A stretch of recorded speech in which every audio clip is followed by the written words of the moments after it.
ভোটের ময়দানে এবার শান্তনু ঠাকুরের স্ত্রী সোমা ঠাকুর। বাগদায় লড়াই বৌদি ননদের।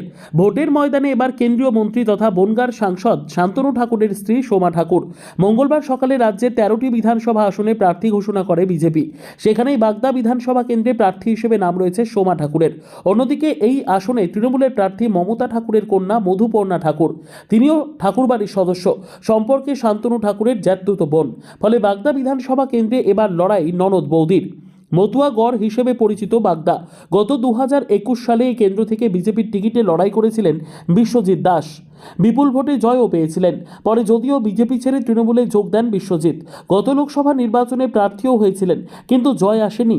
এরপর বাগদায় উপনির্বাচন হলে ঠাকুরবাড়ির অন্যতম কনিষ্ঠ সদস্য মধুপর্ণা ঠাকুরকে প্রার্থী করে তৃণমূল।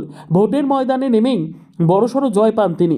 এবারেও বাগদা আসনে মধুপর্ণার উপরে আস্থা রেখেছেন তৃণমূলের শীর্ষ নেতৃত্ব। নাম ঘোষণা হতেই প্রচারেও নেমে পড়েছেন তিনি। এবার এই বাগদা বিধানসভা কেন্দ্রে মধুপর্ণার প্রতিদ্বন্দ্বী তারই দাদার স্ত্রী সোমা ঠাকুর। উল্লেখ্য, সক্রিয় রাজনীতিতে না থাকলেও গত লোকসভা নির্বাচনে শান্তনু ঠাকুরের প্রচারে দেখা গিয়েছিল সোমা ঠাকুরকে। বর্তমানে মতুয়াদের মাতৃসেনার প্রধান তিনি। এদিকে বাগদা বিধানসভায় সোমা ঠাকুরের নাম ঘোষণা হতেই বিজেপির নিচুতলার কর্মীদের মধ্যে ক্ষোভ তৈরি হয়েছে। এবার অনেকেই এলাকার কাউকে প্রার্থী হিসেবে চেয়েছিল। জানিয়ে গত কয়েকদিন ধরে লাগাতার ফেসবুক সহ বিভিন্ন জায়গায় পোস্টও করা হচ্ছিল, কিন্তু শীর্ষ নেতৃত্ব সেই দাবিকে গুরুত্ব দেয়নি বলেই অভিযোগ কর্মীদের। এরপরেই বিদ্রোহী নেতা কর্মীদের একাংশের হুঁশিয়ারি, বারবার স্থানীয় প্রার্থীর জন্য আবেদন করেছিলাম কিন্তু শোনা হলো না, এবার ভোটে আমরা বুঝিয়ে দেব।